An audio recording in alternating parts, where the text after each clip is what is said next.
بسم اللہ الرحمن الرحیم۔ پچھلے سبق میں نے بتایا تھا کہ ایک مفتی جو مقلد ہوتا ہے، اگر وہ کسی مفتی کے قول پر فتویٰ دینا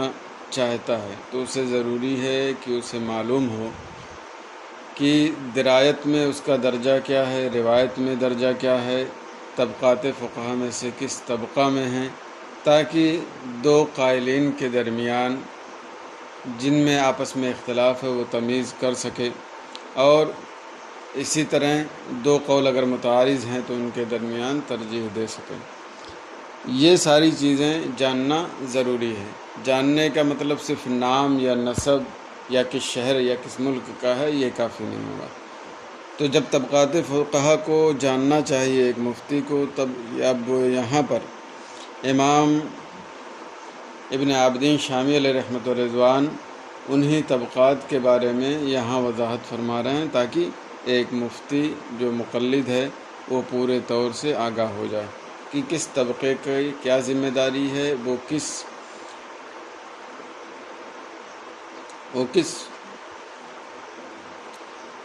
طبقے کے ہیں، تاکہ اس کے اعتبار سے آدمی فیصلہ کر سکے۔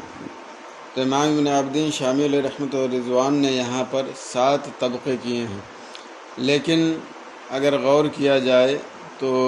سمجھ میں آتا بظاہر کہ 6 ہی طبقے ہیں۔ انشاءاللہ وقت پر اس کی وضاحت کی جائے گی۔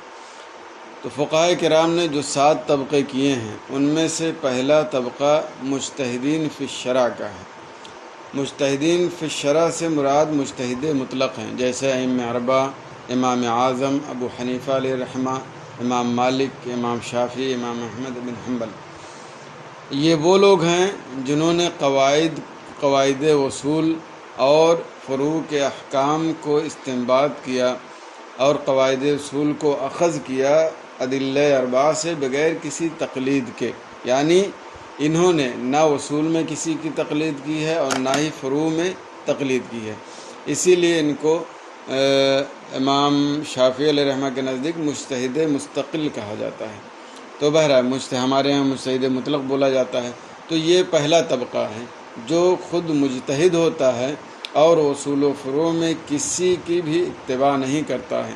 خود ان کا اخذ کیا ہوتا ہے دلائل اربعہ سے۔ دوسرا طبقہ مجتہدین فی المذہب کا ہے، جیسے امام ابو یوسف علیہ رحمۃ الرضوان، اور ان کے علاوہ جو امام اعظم ابو حنیفہ علیہ رحمۃ الرضوان کے دیگر اصحاب ہیں۔ یہ وہ لوگ ہیں جو ادلہ اربعہ سے اپنے امام کے اصول کی روشنی میں احکام کے استخراج پر قادر ہوتے ہیں، اور انہوں نے اگرچہ بعض فروع میں اپنے امام کی مخالفت کی ہے دلائل کی بنیاد پر، لیکن یہ قواعد اصول میں اپنے امام کی ہی تقلید کرتے ہیں۔ یعنی مجتہدین فی المذہب جو ہوتے ہیں وہ اپنے امام کی فروع میں دلائل کی بنیاد پر اختلاف کر سکتے ہیں، کیونکہ امام کی جانب سے ان لوگوں کو اجازت ہے کہ دلیل کی بنیاد پر جو قول آپ پر واضح ہو وہ قول آپ اخذ کیجئے اور اسی کے مطابق آپ چلیے۔ لیکن رہی بات اصول کی، قواعد اصول میں، تو وہ اس میں اختلاف نہیں کرتے۔ حالانکہ آگے چل کے ذکر کیا ہے کہ قواعد میں بھی اختلاف کیا ہے، لیکن چونکہ اصحاب نے یہ فرمایا کہ ہم کوئی بھی قول کرتے ہیں تو امام ہی کا قول ہوتا ہے۔ یہ اور بات ہے کہ ان قولوں میں سے کوئی ایک قول امام لیتے ہیں، ہم کوئی دوسرا لیتے ہیں، تو ان ساری باتوں سے یہ واضح ہو جاتا ہے کہ یہ لوگ کوئی بھی بات کہتے ہیں تو امام ہی کی بات ہوتی ہے۔ تو اس سے یہ سمجھ میں آتا ہے کہ فی نفسی حقیقت میں اختلاف نہیں ہے، اگرچہ بظاہر اختلاف ہے۔ تو بہرحال یہ لوگ استقلالاً اجتہاد نہیں کرتے ہیں، بلکہ امام نے جو دلائل سے قواعد بنائے ہیں ان قواعد کے سہارے دلائل سے یہ مسائل کو استخراج کرتے ہیں۔ تو پہلا طبقہ ہوا مجتہدین فی الشرع کا یا مجتہدین مطلق کا، اور دوسرا مجتہدین فی المذہب کا۔ تیسرا طبقہ ہے مجتہدین فی المسائل۔ یہ لوگ صاحب مذہب سے جس مسئلے میں کوئی روایت نہیں ہوتی ہے اس مسئلے کا استخراج کرتے ہیں، جیسے کہ امام خصاف ہیں، ابو جعفر الطحاوی وغیرہ ہیں۔ اور یہ لوگ امام کی مخالفت پر بالکل قادر نہیں ہوتے، نہ اصول میں مخالفت کرتے ہیں نہ فروع میں مخالفت کرتے ہیں، لیکن یہ احکام و مسائل کو، وہ احکام مسائل جس میں امام سے کوئی نص نہ ہو، اس کا اصول و قواعد کے مطابق جو امام نے بنایا ہے اس کے مطابق یہ مسائل کا استخراج کرتے ہیں۔ تو اس سے یہ پتہ چلا مجتہدین فی المسائل کا مطلب یہ ہے کہ یہ لوگ امام کے اصول و فروع کہیں بھر مخالفت کرنے کی استطاعت نہیں رکھتے، ان کے اندر اتنی کوالٹی یا اتنی صلاحیت نہیں ہوتی ہے۔ البتہ ان کا کام یہ ہوتا ہے کہ وہ مسائل جن میں امام سے کوئی صراحت موجود نہ ہو، اس مسئلے کا اصول و قواعد کے مطابق استخراج کرتے ہیں، یعنی امام نے جو اصول و قواعد بنائے ہیں اس کے مطابق یہ ان مسائل اور احکام کا استخراج کرتے ہیں جن کے بارے میں امام کی کوئی صراحت موجود نہیں۔ چوتھا طبقہ اصحاب تخریج کا ہے۔ یہ چوتھے طبقے سے پہلے جتنے لوگ ہیں یعنی 3 طبقہ، ان کے اندر اجتہاد کی صلاحیت پائی جاتی ہے۔ پہلا طبقہ تو مطلقاً اور باقی دونوں میں کچھ قید کے ساتھ، لیکن اب جو طبقات آ رہے ہیں ان کے اندر اجتہاد کی صلاحیت بالکل نہیں ہوتی ہے۔ تو ان میں سے چوتھا طبقہ ہے، یہ مقلدین میں سے ہیں اصحاب تخریج کا، جیسے کہ امام راضی ہیں اور ان کے اقسام کے دوسرے لوگ جو ہیں، اور یہ اجتہاد پر بالکل قادر نہیں ہوتے، یعنی اجتہاد کرنے کی بالکل صلاحیت نہیں رکھتے، برخلاف اس سے پہلے کے لوگ۔ لیکن چونکہ یہ اصول کا احاطہ کیے ہوتے ہیں اور امام اور اصحاب کے ماخذ کو جانتے ہیں، اس کی بنیاد پر ایسا قول جو 2 وجہوں کی صلاحیت رکھتا ہے یا ایسا حکم جو 2 امر کا احتمال رکھتا ہے جو صاحب مذہب یا صاحب مذہب کے اصحاب سے منقول ہے، اس کی تفصیل کرنے پر قادر ہوتے ہیں۔ یعنی امام سے اگر کوئی ایسا قول موجود ہے جس کی 2 صورتیں بنتی ہیں، یا امام کا کوئی ایسا حکم یا اصحاب کا کوئی حکم موجود ہے جو 2 حکم کا احتمال رکھتا ہے، تو یہ حضرات یعنی اصحاب تخریج ان میں پورے طور سے تفصیل کر دیتے ہیں، جس کی بنیاد پر دونوں صورتیں بالکل واضح ہو جاتی ہے، اور یہ اپنے رائے کی بنیاد پر اور اصول میں غور کر کے یا جو مسائل فروع ہیں ان کے نظائر اور امثال پر قیاس کر کے یہ ایسا کرتے ہیں۔ چنانچہ ہدایہ وغیرہ میں جو کہیں کہیں یہ واقع ہے قضا فی تخریج کرخی و تخریج راضی، تو وہ اسی قبیل سے ہیں، یعنی صاحب تخریج نے ہی یہ ساری چیزیں تفصیلاً نکالی ہے اور ایک قول کے جو 2 احتمالات ہوتے ہیں ان کی وضاحت کی ہے۔ اسی طرح ایک حکم ہے جو 2 امر کا احتمال رکھتا ہے، اس کی بھی وضاحت کی ہے۔ تو اس طرح سے یہ چوتھے طبقے لوگ جو ہیں یہ کیا ہیں؟ مقلد ہیں، یہ بالکل اجتہاد کی صلاحیت نہیں رکھتے ہیں، اور ظاہر سی بات ہے جب اجتہاد کی صلاحیت نہیں رکھتے ہیں تو یہ مخالفت بھی امام کی نہیں کر سکتے۔ البتہ وہ اصول قواعد کا استیاب ہوتا ہے اور امام کے ماخذ یعنی ان کے دلائل وغیرہ کیا ہیں، کہاں سے کس دلائل سے مسائل اخذ کیے ہیں، ان ساری چیزوں کا استیاب کیے ہوتے ہیں۔ اس کی بنیاد پر 2 حکم، کوئی قول جو ہے وہ 2 حکم کا احتمال رکھتا ہے یا کوئی مسئلہ ہے وہ 2 امر کا احتمال رکھتا ہے، قواعد و ضوابط کی روشنی میں اور جو فروعی مسائل ہیں ان پر قیاس کر کے ان کے نظائر اور امثلہ پر یہ اس کی تفصیل اور وضاحت کرتے ہیں۔ 5واں طبقہ اصحاب ترجیح کا ہے، اور یہ بھی مقلدین ہی میں سے شمار کیے جاتے ہیں، جیسے کہ امام قدوری، ابو الحسن قدوری اور صاحب ہدایہ وغیرہ۔ ان کی ذمہ داری کیا ہے؟ ان کی ذمہ داری ہے کہ بعض روایات کو بعض پر اپنے اقوال کے ذریعے فضیلت دینا، فوقیت دینا، یعنی یہ بتانا کہ یہ قول اولا ہے یا یہ قول یصح ہے یا اوضح ہے یا اوفق للقیاس ہے یا ارفق للناس ہے، یہ ساری چیزیں ان کا بتانا مقصود ہوتا ہے اور یہ وضاحت کرتے ہیں۔ یعنی اصحاب ترجیح کی ذمہ داری کیا ہے کہ وہ ایک قول سے دوسرے قول کو اولا بتانے کی بالکل وضاحت کریں، یا یہ کہ کون صحیح ہے، کون اصح ہے، کون اولا ہے، کون اولا نہیں ہے، کون اوفق للناس ہے، کون لوگوں کے لیے مطلب بہتر نہیں ہے، ان ساری چیزوں کی وضاحت کرتے ہیں، اور یہ بھی مقلدین ہی سے شمار کیے جاتے ہیں۔ 6واں طبقہ وہ مقلدین ہیں جو اقوا اور قوی اور ضعیف کے درمیان تمیز کرنے پر قادر ہوتے ہیں، اور ظاہر روایہ، غیر ظاہر روایہ اور روایہ نادرہ وغیرہ کے درمیان یہ کیا ہے؟ تمیز کرنے پر قادر ہوتے ہیں۔ اور یہ اصحاب متون ہیں، جیسے صاحب المختار اور صاحب کنز وغیرہ۔ تو یہ وہ لوگ ہیں جو قوی اور اقوا کے درمیان تفصیل کرتے ہیں، اور ان کی ذمہ داری یہ ہے کہ اپنی کتابوں میں کیا ہے، اپنی کتابوں میں ضعیف اقوال نہ ذکر کریں، بلکہ جو صحیح ہے، قوی ہے، جس پر عمل ہے، جس پر فتویٰ ہے، وہی سارے اقوال ذکر کریں۔ اب ذرا یہاں رکتے ہیں۔ پانچواں طبقہ اور چھٹا طبقہ، آپ پانچویں طبقے میں یہی بتایا کہ بعض روایات کو بعض پر فضیلت دیتے ہیں، اولا کہہ کر کے یا اصح کر کے یا اوضح کر کے، اور چھٹے طبقے میں بھی تقریباً یہی بات پائی جاتی ہے، اقوی اور قوی، یا ضعیف ظاہر روایہ، غیر و ظاہر روایہ، یا ظاہر المذہب روایہ نادرہ۔ تو دونوں میں تقریباً ایک طرح سے مماثلت لگتی ہے۔ اس بنیاد پر بہت سارے لوگوں نے یہ کہا کہ اس اعتبار سے 6 ہی طبقات ہونے چاہیے، 7 نہیں ہونے چاہیے۔ اور 7واں طبقہ مقلدین کا وہ طبقہ ہے جو اس سے پہلے 6 طبقات ذکر ہوئے، ان میں سے کسی بھی طبقے میں وہ نہیں آتے ہیں، اور وہ صحیح غلط کے درمیان تمیز نہیں کرتے، اور ضعیف اور صحیح کے درمیان ان کے اندر تفریق کی صلاحیت نہیں رکھتی ہے، گویا کہ وہ اپنی کتاب میں غلط صحیح جو بھی پاتے ہیں بالکل اپنی کتاب کو اس سے پر کر دیتے ہیں۔ یہ وہ لوگ ہیں جن کی کسی طور پر تقلید کی اجازت نہیں، اور نہ ہی ان کی اتباع کی جا سکتی ہے، اور نہ ہی ان کے اقوال اور یا ان کے مسائل کے مطابق عمل کیا جا سکتا ہے۔ ہاں، اگر جو معتمد علیہ کتابیں ہیں، اگر اس سے مقابلہ کر کے معلوم کر لیا جائے کہ 7ویں طبقے کے لوگ نے جو کتابیں تصنیف کی ہیں وہ صحیح کتاب کے موافق ہے یا اس کے اعتبار سے صحیح ہے، تو ایسا ہو سکتا ہے۔ لیکن جب ایسا ہوگا تو آدمی جو صحیح کتابیں ہیں جن میں ضعیف اقوال نہیں ہیں اسی کے مطابق آدمی عمل کرے گا۔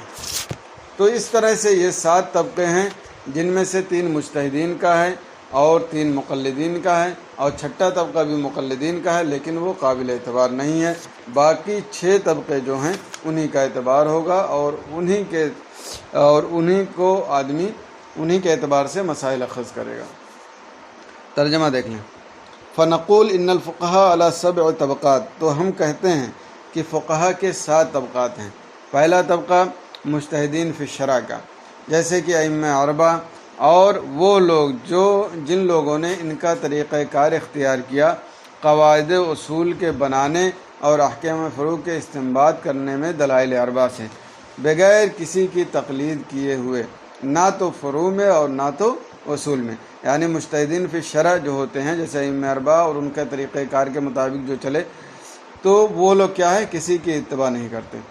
ثانیہ، دوسرا طبقہ طبقۃ المجتہدین فی المذہب، جیسے کہ امام ابو یوسف اور امام محمد اور امام اعظم ابو حنیفہ علیہ رحمت رضوان کے تمام اصحاب رضی اللہ تعالیٰ عنہ، یہ لوگ احکام ادلہ مذکورہ سے احکام کے استخراج پر قادر ہوتے ہیں ان قواعد کی روشنی میں جن کو ان کے استاذ نے بنایا۔ فإنہم وإن خالفوا، تو یہ لوگ اگرچہ فروع کے احکام فروع کے بعض میں امام کی مخالفت کریں، لیکن یہ قواعد اصول میں امام کی مخالفت کرنے پر قادر نہیں ہوتے، یا کہہ لیے انہی کی تقلید کرتے ہیں۔ تیسرا طبقہ مجتہدین فی المسائل کا، التی لا روایت فیہا عن صاحب المذہب، جس میں صاحب مذہب سے کوئی روایت نہ ہو، یعنی ایسے مسائل میں اجتہاد کرتے ہیں جن میں صاحب مذہب سے کوئی روایت نہ ہو۔ اور یہ لوگ کون ہیں؟ جیسے امام خصاف ہیں، ابو جعفر طحاوی ہیں، ابو الحسن کرخی، شمس الائمہ حلوانی و شمس الائمہ سرخسی، فخر الاسلام بزدوی، فخر الدین قاضی خان وغیرہ۔ یہ لوگ امام کی مخالفت پر بالکل قادر نہیں ہوتے، نہ ہی اصول میں نہ ہی فروع میں۔ یعنی یہ تیسرا طبقہ جو ہے کیا ہے، امام کی مخالفت نہیں کر سکتا، نہ تو اصول میں نہ ہی فروع میں، لیکن یہ لوگ ان مسائل کے احکام کا استنباط کرتے ہیں جس میں کے بارے میں امام سے کوئی نص نہیں ہے، امام کے قواعد و اصول کے مطابق اور ان کے قواعد کے تقاضے کے مطابق جن کو انہوں نے تفصیل سے بیان کیا۔ یعنی یہ لوگ ان مسائل کے احکام کو بیان کرتے ہیں جن کے بارے میں صاحب مذہب سے کوئی صراحت کوئی وضاحت موجود نہیں ہے، لیکن قواعد ان کا موجود ہوتا ہے، تو اس قواعد کی روشنی میں ان مسائل کو وہ استخراج کرتے ہیں۔ چوتھا طبقہ اصحاب تخریج کا جو مقلدین سے شمار کیے جاتے ہیں، جیسے کہ امام راضی اور ان کے امثال، یہ اجتہاد پر بالکلیہ قادر نہیں ہوتے، یعنی اجتہاد کی ان کے اندر بالکل صلاحیت نہیں ہوتی، لیکن وصول کے احاطہ کرنے کی وجہ سے اور دلائل کے ضبط کی وجہ سے یہ ایسے قول کی تفصیل پر قادر ہوتے ہیں، ایسے قول مجمل کی تفصیل پر قادر ہوتے ہیں جو دو صورتوں کی صلاحیت رکھتا ہے، اور ایسے حکم کی تفصیل کرنے پر قادر ہوتے ہیں جو دو امر کا احتمال ہوتا ہے، اور یہ چیز صاحب مذہب یا ان کے اصحاب مجتہدین میں سے کسی ایک سے مروی ہوتا ہے، اپنی رائے کے ذریعے، اپنے غیر و فکر کے ذریعے وصول میں اور فروعی مسائل کے نظائر و امثال پر قیاس کرتے ہوئے۔ وما وقع فی بعض المواضع من الہدایہ، اور ہدایہ میں جو بعض جگہیں واقع ہے ان کا قول یہ کہ قضا فی تخریج کرخی و تخریج الرازی، یہ اسی قبیل سے ہے، یعنی اصحاب تخریج ہی کی قبیل سے ہے۔ پانچواں طبقہ اصحاب ترجیح کا ہے، یہ بھی مقلدین میں سے ہیں، جیسے کہ ابو الحسن قدوری اور صاحب ہدایہ اور ان کے امثال، اور ان کی ذمہ داری یا ان کا عمل بعض روایات کا بعض دوسرے پر فضیلت دینا ہے اپنے اس قول سے کہ یہ اولا ہے، یہ روایت کے اعتبار سے اصح ہے، یہ اودا ہے،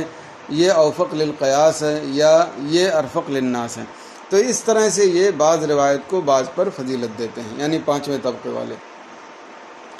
چھٹا طبقہ مقلدین کا طبقہ ہے جو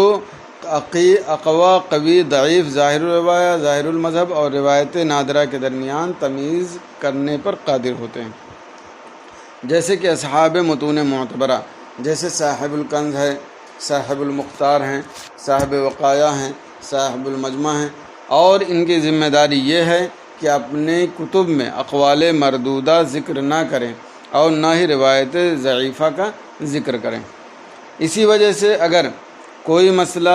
شروحات میں موجود ہے یا فقہ کی کتابوں میں موجود ہے لیکن اس کے خلاف متون میں مسئلہ موجود ہے تو لوگ متون پر ہی عمل کرتے ہیں، کیونکہ متون میں ذکر ہونے کا مطلب عموماً ایسا ہو سکتا ہے کہ آدھ دو قول ضعیف ہو، لیکن عام طور سے صحیح قول یا ظاہر روایہ وغیرہ کے مطابق ہی ذکر ہوتا ہے۔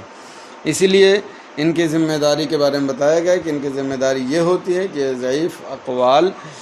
یا ضعیف روایات اپنی کتابوں میں ذکر نہ کریں۔ تو یہ 6 طبقے ہوئے جن پر اعتماد کیا جائے گا اور ان کے مطابق عمل کیا جائے گا ترتیب وار۔ 7واں طبقہ مقلدین کا ہے، ان مقلدین کا جو 6 طبقے میں سے کسی طبقے میں نہیں آتے اور صحیح اور غلط کے درمیان تفریق نہیں کرتے اور اچھے اور برے کے درمیان فرق نہیں کرتے، بلکہ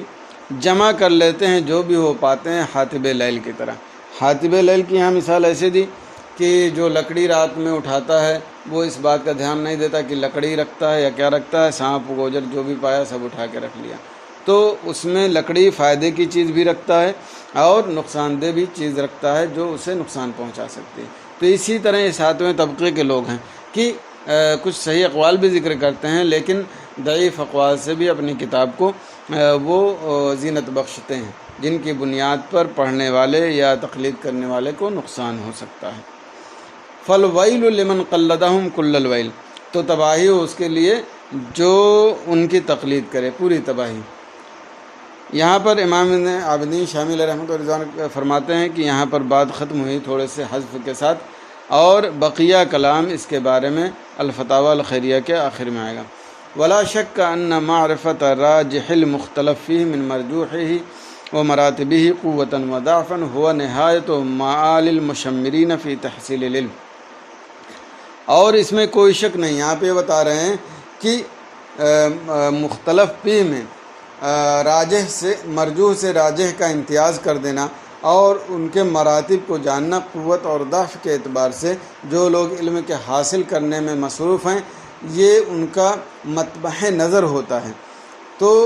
ایسی صورت میں ایسے مفتی اور قاضی پر فرض ہے کہ جواب دینے میں بالکل تثبت اختیار کرے، تأنی اختیار کرے اور جلد بازی نہ کرے یا اندازے سے جواب نہ دے، کیونکہ ایسی صورت میں اگر اندازے سے جواب دیا یا جلد بازی کیا تو اس کی کوتاہی کی وجہ سے گویا کہ وہ اللہ پر افترا کرے گا، جھوٹ باندھے گا، اور یہ بہت بڑا گناہ ہے۔ اور اسی طرح اتباع ہوا کی بھی کوشش نہ کرے کہ یہ حرام اور ناجائز ہے۔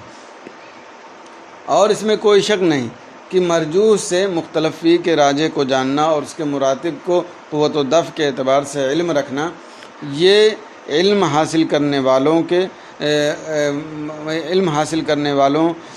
کا مطمح نظر ہے۔ فالمفروض علی المفتی، تو مفتی اور قاضی پر لازم ہے کہ جواب دینے میں تثبت اختیار کرے اور اندازاً جواب دینے سے بچے، کیونکہ اللہ تبارک و تعالیٰ پر افتراء کے خوف سے، اس طور سے کہ حلال کو حرام کر دے یا حرام کو حلال کر دے، اور اسی طرح اسے خواہش اور تشہی کے اتباع حرام ہے، اور مال کی طرف اس کو توجہ دینا یہ بھی ناجائز و حرام ہے، کیونکہ یہ بہت بڑی مصیبت ہے کہ آدمی پریشان حال ہے اور فتویٰ کوئی پوچھنے آیا۔ اب ظاہر سی بات ہے جس نے فتویٰ پوچھنا ہے یا جس کو فتویٰ پوچھنا ہے، اگر فتویٰ اس کے خلاف ہے اور ایک مفتی ہے جو پیسے کی طرف زیادہ بھاگتا ہے اور اتباع خواہش اور نفس کی اتباع کرتا ہے، تو پیسہ لے کر کے وہ غلط فتویٰ دے سکتا ہے، غلط حکم بتا سکتا ہے۔ اس لیے بتایا کہ یہ مال بہت بڑی مصیبت ہے، اللہ تبارک و تعالیٰ اس سے اسی شخص کو بچاتا ہے جو متقی اور پرہیزگار ہوتا ہے، علم کے ساتھ ساتھ اس کے اندر تقویٰ ہوتا ہے کہ وہ پیسے کی بنیاد پر یا روپے کی بنیاد پر مسئلے کو نہیں بدلتا، بلکہ جو صحیح اور حق ہوتا ہے وہی وہ مسئلہ بتاتا ہے اور اسی اعتبار سے چلتا ہے۔ اس لیے ہر ایک کو جو یہ ذمہ داری نبھائے، خواہ مفتی ہو خواہ قاضی ہو، وہ مال کی طرف بالکل توجہ نہ کرے، بلکہ جو حکم شرعی ہو وہی بتائے اور اسی کے مطابق چلنے کی کوشش کرے۔